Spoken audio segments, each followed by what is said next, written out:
रायपुर। मैं गोविंद गुप्ता। हमारे सामने एक पीड़िता परिवार पर बैठे हैं जिनके एक बच्चे, मासूम से बच्चे का उनका कौन सा हॉस्पिटल था, मसीना हॉस्पिटल में एक दर्दनाक घटना हुई है। जो उनकी जबानी हम सुनते हैं ये दर्दनाक घटना की, जो उनकी ही फैमिली के, उनके ही बच्चे की ऐसे हॉस्पिटल में इस तरह से दर्दनाक घटना हुई है। पुलिस 31 दिसंबर का टाइम था। मेरी वाइफ को थोड़ा सी प्रॉब्लम हुआ था, बच्चेदानी में जो रहता है, क्लीवेज रहता है। तो हम लोग डॉक्टर लालीवाला को फ़ोन किया। डॉक्टर लालीवाला ने 2 बजे हमको अपॉइंटमेंट दी। हम लोग फर्स्ट अपॉइंटमेंट में गए नूर हॉस्पिटल। नूर हॉस्पिटल में जाते साथ उन्होंने एक सोनोग्राफी किया। सोनोग्राफी देख के उन्होंने बोला कि आपको अर्जेंटली एक छोटी सी सर्जरी करना पड़ेगा जो मसीना हॉस्पिटल में होगी। तो आप लोग आगे जाइए, हमें आपके पीछे आके वो सर्जरी स्टार्ट कर देते। और हम फ़ौरन वहाँ से निकले 4 बजे। 4 बजे हम लोग मसीना हॉस्पिटल पहुँचते तो वो लोग ने बताया कि आपको इतना पे करना पड़ेगा, उसके बाद हमारा ट्रीटमेंट स्टार्ट होगा। हमने अरेंजमेंट करके पैसा भर के हमने स्टार्ट कर दिया। लेकिन उसके बाद भी डॉक्टर 7 बजे, 9 बज गए, रात के 10 बज गए, ना ही डॉक्टर ने कुछ फ़ोन रिसीव किया और ना ही डॉक्टर आई। और फिर वो जो पेन में मेरी वाइफ थी, वो मेरी वाइफ एक्सप्लेन कर सकती है कि वो रात में उसने क्या फेस किया। शबनम बात करेंगे। वहाँ जाने के बाद वो लोग नीचे इमरजेंसी वार्ड में रख दिए थे। फिर उसके बाद एक नॉर्मल ग्लूकोज और थोड़ा पेन किलर ऐसा दे रहे थे। और कोई डॉक्टर नहीं आई थी देखने, कोई जो वहाँ की नर्स और वो थे वही लोग ऑपरेट कर रहे थे। और फिर रात तक के कुछ भी नहीं। रात को 3 बजे ज़्यादा तबीयत खराब हुई तो हमने उन लोगों को बोले कि डॉक्टर को फ़ोन करो। तो उन लोग ने आरएमओ को ऊपर फ़ोन किए तो उसने कोई एक पेन किलर का इंजेक्शन बोली, वो आके उसने ये नर्स ने दे दी। लेकिन वो आरएमओ भी नीचे उतर के नहीं आई। जब सुबह पूरा ज़्यादा प्रॉब्लम हो गई, वो भी कुछ 10-11 बज रहा होगा शायद। तो फिर वो सुन के उसको खुद भी आके वो एकदम हैरत से देख रही थी कि ऐसा कैसा हो गया। तो उसके बाद मतलब वो तब उतर के आई। उससे पहले वो हम लोग शाम से एडमिट थे। जो वहाँ की आरएमओ जो भी रहेगी इसकी, तो उसको तो कम से कम उतर के नीचे आना चाहिए था ना देखने के लिए, चेकअप के लिए, अगर डॉक्टर नहीं भी आई थी तो वो भी नहीं आई। जो दूसरी सिस्टर और नर्स लोग थे वो लोग यही बार बार आके बोलते थे कि हम लोग को इसकी नॉलेज नहीं है, हम लोग फ़ोन करके पूछते, बार बार फ़ोन करते थे। फिर आके कुछ वैसा वो लोग आगे, वो भी कुछ 10-11 बज रहा होगा शायद। तो फिर वो सुन के उसको खुद भी आके वो एकदम हैरत से देख रही थी कि ऐसा कैसा हो गया। तो उसके बाद मतलब वो तब उतर के आई। उससे पहले वो हम लोग शाम से एडमिट थे। जो वहाँ की आरएमओ जो भी रहेगी इसकी, तो उसको तो कम से कम उतर के नीचे आना चाहिए था ना देखने के लिए, चेकअप के लिए, अगर डॉक्टर नहीं भी आई थी तो वो भी नहीं आई। जो दूसरी सिस्टर और नर्स लोग थे वो लोग यही बार बार आके बोलते थे कि हम लोग को इसकी नॉलेज नहीं है, हम लोग फ़ोन करके पूछते, बार बार फ़ोन करते थे। फिर आके कुछ वैसा वो लोग आगे कर रहे थे। यहाँ तक के बाथरूम भी उठ के जा रहे थे। तो रात में उन लोग को बोले कि जब ऐसी प्रॉब्लम है तो आप हमको बेड पे दो, तो बाथरूम नहीं जाते क्योंकि उससे प्रॉब्लम होगी। और तो फिर वो लोग ने वैसा किए, मतलब हमारे बोलने पर। बिना आपकी बिना उस हॉस्पिटल का मतलब आप गए हो तो यानी आप ही डॉक्टर हो, आप ही अपने आप इलाज करो, ऐसा हो रहा था। मतलब ये 3 बजे भी हमने है ना उन लोग को बोले कि नहीं दर्द बहुत हो रही है, कुछ तो पेन किलर या कुछ तो डॉक्टर से पूछो। तो बोले नहीं वो होएगा, वो सही हो जाएगा। बोले नहीं बहुत ज़्यादा है, तुमको पूछो अब भी और पेन किलर देना ही पड़ेगा। तो फिर वो लोग है ना इतना बोलने पे अगर किसी को नहीं नॉलेज होता हो तो फिर ऐसे ही रह जाए ना। इसका मतलब तो आप ही समझ में आया कि आप ही डॉक्टर हो। बेड भी ऊपर करने का रात में हमने ही बोले, इतना तो पता है कि पैर ऊपर होना चाहिए, तो बेड भी तब वो लोग ने ऊपर किए। जाते साथ जब एडमिट हुए तभी ये सब प्रोसीजर हो जाना चाहिए था। वहाँ की नर्स भी कोई नहीं पूछने आती थी। एक्चुअली नर्स वो लोग है ना दूसरे के थे, इमरजेंसी वार्ड के जो होते हैं उनको नॉलेज रहेगी ना। अभी सबके अलग अलग वार्ड के अलग अलग रहते हैं। तो वो लोग बार बार ये बोलते थे हमको पता नहीं है क्या हुआ क्या हुआ। सब अलग वो टेस्ट की वजह से, कौन सा RT-PCR टेस्ट, हाँ, इसके लिए वहाँ सारे पेशेंट अलग अलग टाइप के थे। नहीं, लेकिन लास्ट में जब इनकी जान पे बनाया ना, जब वो डॉक्टर सुबह में आके देखी कि पूरा बेड ही पानी से भीग गया, हाँ। अभी क्या करे, तो उन्होंने फटाफट एंटीजन टेस्ट लिया, एंटीजन टेस्ट करा, उनको लेके 10 बजे भागे ऊपर। और तब तक भी मेरी डॉक्टर से कोई बात नहीं, ना ही डॉक्टर आई थी तब तक भी। जो आपके डॉक्टर यहाँ पे जो आपने प्रीफर किया था, वो डॉक्टर का कोई रिस्पांस आया क्या, जो आपको इमरजेंसी में शिफ्ट करने के लिए हॉस्पिटल में भेजी थी? उनका आज तक हम लोग को एक फ़ोन नहीं आया। हमने उनको 2 नोटिस भी भेजा है ताकि उनको रिप्लाई करे वो नोटिस का, तो उन्होंने नोटिस का भी रिप्लाई नहीं किया। वो डॉक्टर का पूरा नाम क्या है? डॉक्टर अंगाड़ा रालीवाला। ओके, तो उन्होंने आपको कौन सा हॉस्पिटल में, आपने बोला था कि उन्होंने ये किया हो इस हॉस्पिटल में जाने के? उन्होंने हम लोग को सजेस्ट किया कि मसीना हॉस्पिटल आप जाओ, वहाँ से ट्रीटमेंट अच्छा होएगा और जल्दी होएगा। वो जल्दी तो हुआ नहीं और हमारा बहुत बड़ा नुकसान हो गया उसमें। उनके साथ आपके साथ ऐसी ये हुआ दरिंदगी, डॉक्टर आप ये कह सकते हैं ये हॉस्पिटल के साथ, हॉस्पिटल वालों की वजह से ही आपकी दरिंदगी ये जो कि बच्चे की जान गई है, ये तो ये आपकी बात से सुन के यही लगता है कि हॉस्पिटल की गलती से ही बच्चे की जान गई है।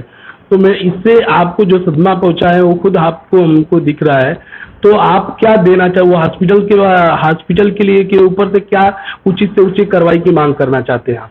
हमने 2 नोटिस दिए हैं मसीना हॉस्पिटल को एज वेल एज दालीवाला को भी। अभी तक उनका कुछ भी रिप्लाई नहीं आया है। मसीना हॉस्पिटल से मेरा ये क्वेश्चन है कि अगर आपको लगता है कि डॉक्टर मतलब गलत था, डॉक्टर ने जो ट्रीटमेंट बोला हम लोग ने वही की है, तो आप तब हम लोग को सजेस्ट करना चाहिए था कि डॉक्टर ट्रीटमेंट आपका प्रॉपर नहीं कर रही है, आप कोई और गायनेकोलॉजिस्ट को हम लोग प्रेफर करते हैं, वो आपका ट्रीटमेंट करेगी। अभी हम लोग हॉस्पिटल जब आ रहे इतना पैसा हम लोग हॉस्पिटल में दे रहे हैं, तो आप हम लोग को कुछ तो आइडिया, कुछ तो गाइडेंस दो। जब हो गया तो आप बोलते हमारे हाथ में कुछ था नहीं, जो होना था हो गया, वो डॉक्टर की मिस्टेक है, हमारी मिस्टेक नहीं है। तो जब हम लोग मसीना हॉस्पिटल के लिए गए थे ना कि मसीना हॉस्पिटल में ट्रीटमेंट अच्छा होगा, वैसा हमारे साथ कुछ भी नहीं हुआ। तो मुझे यही पूछना है मसीना हॉस्पिटल वालों से कि वो टाइम आपने ये सब क्यों नहीं किया, मतलब मुझे कोई दूसरा डॉक्टर रेफर नहीं किया, एंटीजन टेस्ट क्यों कराया तो ऑपरेशन किया, जब मैंने पूरा तो शाम के 7 बजे से लेके अगले दिन के 10 बजे तक मैं उनको बोल रहा था एंटीजन टेस्ट करा के ऑपरेशन कराओ, कोई मेरी सुना नहीं। वो वजह से इतना बड़ा हम लोग का लॉस हुआ। अभी मेरी वाइफ मेंटली टॉर्चर हो गई है, हम लोग गायनेकोलॉजिस्ट इसको दिखा रहे, साइकेट्रिस्ट के पास गए थे, कल हम लोग बीपी का 190 हो गया है। तो ये सब हम लोग बहुत बुरा ये सब चीज़ें फेस कर रहे हैं, उसका किसी को वो नहीं है।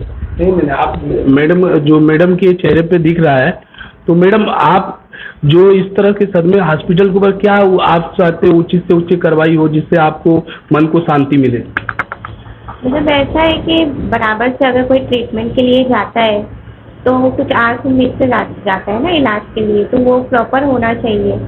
और इतना बड़ा नुकसान होना वो लोग के लिए बड़ी बात नहीं होगी, लेकिन एक अभी ये बड़ी बात है ना, उनके लिए ऐसा होता है। वहाँ तो डेली कितने लोग मरते होंगे, लेकिन फिर भी ये सब चीज़ें बराबर से अगर ट्रीटमेंट हो तो शायद ये सब चीज़ें नहीं हो। तो ये सब जरा जो आपके ओपीडी में जो डॉक्टर देखी थी उन्होंने कुछ आपको फिर ऑफिस कॉल में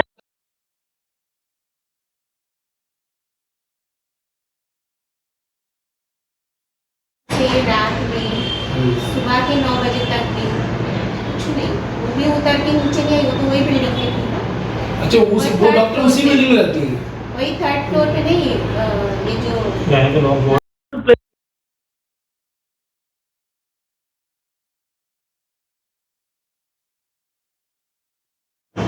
होम है ना ऊपर का, तो वो नीचे तो आ सकती थी ना एक बार। मतलब इनका बोलना ये है कि वो इतना होने के बाद भी इनसे बात नहीं करी और नहीं आज तक हम लोग कांटेक्ट करने की कोशिश करी है। अच्छा। अभी जब हम लोग लीगल टर्म से बात की, उन्होंने अभी तक हमारे कोई भी नोटिस का रिप्लाई नहीं किया। अच्छा, मतलब आज तक अभी उनको उनकी अभी तक कान में ये सब आवाज गई है, तब भी अभी तक आपको कॉल नहीं आया। अभी आपने बताया था उनकी फ्रेंड से आपके कोई बात हुई थी, तो उन्होंने क्या बोला? वो आपके फ्रेंड को कुछ बोला आपको उन्होंने? मतलब वो बोल रही है कि अभी वो जैसे भी रहेगा हम लोग मैं देख लूंगी, उसका वो जैसा इशू मत करनी है, वो कुछ प्रॉब्लम नहीं होगी उससे। उनको इतना ये अभी आपको कॉन्फिडेंसली आपको वो फोन करके नहीं बोलनी है कि नहीं ऐसी घटना नहीं हुआ, ऐसे आपको समझाना नहीं चाहती हैं। आप ऐसे सदमे में दिख रहे हैं, एक बार भी उनको कॉल करके ये नहीं सोच रहे हैं कि पेशेंट को हमारे पेशेंट है देख रहे हैं। अभी आप शुरू से उनको ही दिखा रहे थे?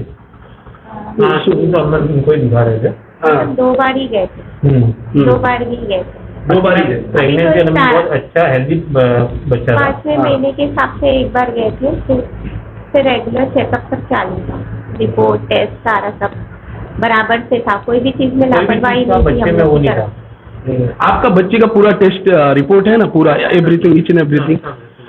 सब अच्छी जगह ही हुआ है, हर टेस्ट हुआ है, हर सोनोग्राफी हुई है, स्टार्टिंग से मतलब एकदम अच्छे से ट्रीटमेंट कर ओके। लापरवाही हम लोग ने नहीं की है। तो अच्छा। इसके लिए और वो है कि तुम लोग की लापरवाही से इतनी बड़ी चीज का नुकसान हो गया। नहीं, ये तो बात आपके जो बताने के हिसाब से लगता है, तो ये तो बहुत दरिंदगी है। हॉस्पिटल को, इस तरह के हॉस्पिटल को बॉम्बे में अगर ऐसी दरिंदगी कर रहे हैं तो ये बिल्कुल गलत है, सरेआम गलत है। तो आप सर अभी तक कहाँ तक करवाई, आप कहाँ पर गए हैं, कौन कौन से पुलिस स्टेशन गए थे आप, कुछ में कंप्लेंट डाले?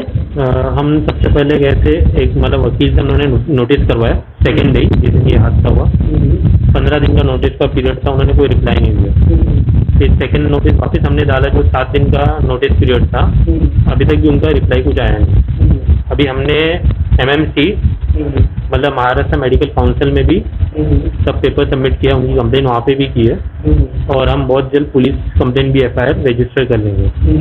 तो हमारा ये सब प्रोसीजर है। आपको मतलब अभी कानूनी कार्रवाई, आपको इसका मतलब ये आपने सोच लिया है कि हमारे जो बच्चे की जान गई है इस हॉस्पिटल की गलती से ही गई है? ये अगर उनकी गलती से नहीं गई तो रिप्लाई करना चाहिए ना हमको, राइट। या तो अगर हमारी गलती है तो आप हमको आके मिलो, हमसे बात। 15 दिन का नोटिस का पीरियड था, उन्होंने कोई रिप्लाई नहीं दिया। फिर सेकंड नोटिस वापस हमने डाला जो 7 दिन का नोटिस पीरियड था, अभी तक भी उनका रिप्लाई कुछ आया नहीं। अभी हमने MMC मतलब महाराष्ट्र मेडिकल काउंसिल में भी सब पेपर सबमिट किया, उनकी कंप्लेन वहाँ पे भी की है, और हम बहुत जल्द पुलिस कंप्लेन भी FIR रजिस्टर कर लेंगे। तो हमारा ये सब प्रोसीजर है। आपको मतलब अभी कानूनी कार्रवाई, आपको इसका मतलब ये आपने सोच लिया है कि हमारे जो बच्चे की जान गई है इस हॉस्पिटल की गलती से ही गई है? ये अगर उनकी गलती से नहीं गई तो रिप्लाई करना चाहिए ना हमको, राइट। या तो अगर हमारी गलती है तो आप हमको आके मिलो, हमसे बात करो कि भाई हमारी गलती नहीं है, ये आपकी गलती है। जो आपको 2 बार लीगल नोटिस नहीं जा रहा है, मतलब 2 बार हमने लीगल नोटिस भेजा आपको, मतलब उसका रिप्लाई नहीं देना, तो इसका क्या मतलब बनता है? मतलब आप या तो कॉन्स्टिट्यूशन को मजाक समझ रहे हो, सही बात। मतलब आपके लिए वो कॉन्स्टिट्यूशन कुछ है ही नहीं, मतलब जो नोटिस है आपके लिए कुछ मायने नहीं रखता है। एक इंसान का हम लोग नोटिस भेज रहे हैं, वो क्वेश्चन का है, तो आप उनको रिप्लाई करो। राइट, आप क्वेश्चन का आप तो क्वेश्चन करें तो उसका आंसर देना जरूरी है। आप आंसर सेटिस्फाई हो गए तो फिर आगे जाएंगे ही नहीं। बराबर, तो आप उसका रिप्लाई नहीं दिए 2 नोटिस का मेरे, तो इससे क्या मतलब साबित होता है, कौन गलत है? आपको तो यही लगता है कि सरेआम उन्होंने कुछ तो गलती किया, तभी तो नोटिस का अगर सामने वाला करो, रिप्लाई अगर करते तो मतलब हमको मतलब रिप्लाई मिलता है ना उससे। उन्हें कोई रिप्लाई नहीं आया, 2 नोटिस हो गया हमारा। अच्छा अच्छा। अभी आगे हम लोग MMC हो गया, फिर पुलिस स्टेशन, ये सब हम लोग या आप वहाँ पे रिपोर्ट दर्ज करा दिए? दर्ज करा दिए, MMC में दर्ज करा दिए। आगे हम लोग पुलिस में भी कराने का हम लोग का वो है 1-2 दिन में। तो अभी हम लोग तो उनको नहीं वो करेंगे, हमको आंसर चाहिए हमारा कि क्यों ये सब हुआ और क्या हुआ, हम लोग पूरा उनका रिप्लाई चाहिए। अच्छा, तो अभी वो दूसरे जो वहाँ पे जो हॉस्पिटल में गए तो वहाँ से भी कोई डॉक्टर्स के कोई कॉल अभी तक नहीं है? नहीं, किसी का कुछ कॉल नहीं है। Okay sir. तो और मैं ये पूछना चाहता हूँ कि सर, जैसे आपने जो आपने ट्रीटमेंट बच्चे का रिपोर्ट निकाला था, बच्चे जब बेबी बॉर्न जो आप गर्भ में, माँ के गर्भ में बेबी लेती है, तभी से आपका पूरा रिपोर्ट आपके पास है? हमारे पास Day 1 से जो रिपोर्ट निकाला हुआ है, हाँ, वो सब रिपोर्ट हमारे पास है, और सब 100% अच्छा है। बल्कि 25 तारीख को हमने एक सोनोग्राफी कराया था, जिसमें उसका हर एक क्वेश्चन प्रॉपर था। मतलब हमारे साइड पे कुछ भी ऐसा इशू नहीं था कि डॉक्टर हमको बोले कि आपके बच्चे में प्रॉब्लम थी। जो प्रॉब्लम थी, अगर वो नूर में भी हम लोग को बैठा के वहीं पे सर्जरी कर ली होती तो हमारा टाइम भी बच जाता और हम लोग बच्चा बच जाता उसमें। Okay sir. और उन्होंने कब डिक्लेयर किया कि आपके बच्चे डेथ हो गए? ये 12-12:30 बजे मुझे। अच्छा, आपको 12:30 बजे बताया कि आपके बच्चे डिक्लेयर? हाँ, वो मैं जाके बोली कि मतलब आपकी वाइफ तो बच्चे को निकालना पड़ेगा, और बच्चा भी नहीं बचा है, वो कुछ कॉर्ड उसके गले में घूम गया है, तो हम बच्चे को नहीं बचा सकते। तो वो टाइम में क्या मतलब कोई आंसर नहीं था, तो उन्होंने आगे प्रोसीड कर लिया। और उस हॉस्पिटल में आपको जाने के बाद कितने घंटे के बाद आपका इलाज चालू किया? कितने घंटे के बाद आपका इलाज चालू हुआ मैडम?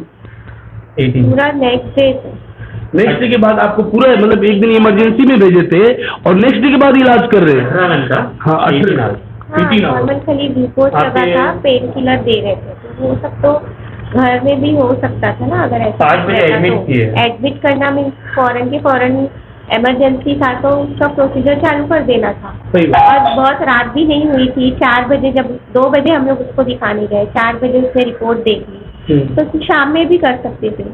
इमरजेंसी में तो कभी भी होता है ना, तो इतना नेक्स्ट डे तक रुकने की जरूरत नहीं थी उसको, ऐसा था। इससे पता चलता है कि साराम हॉस्पिटल की गलती से इनके बच्चे की जान गई है। तो हमारा इनका यही है कि ये जो हॉस्पिटल से मेरे बच्चे की जान गई है, कभी फ्यूचर में मेरी ऐसी इस तरह की गलती किसी और के साथ ना हो, इसलिए ये अपनी आवाज़ उठा रहे हैं। हमारे चैनल पे आके इंडिया नाउ 24 के पर राशिद जी आके अपनी जो आपने उनके साथ ऐसी दर्दनाक घटना घटी है कि जो देख के सुन के भी अपना भी रोआ कांप जाता है।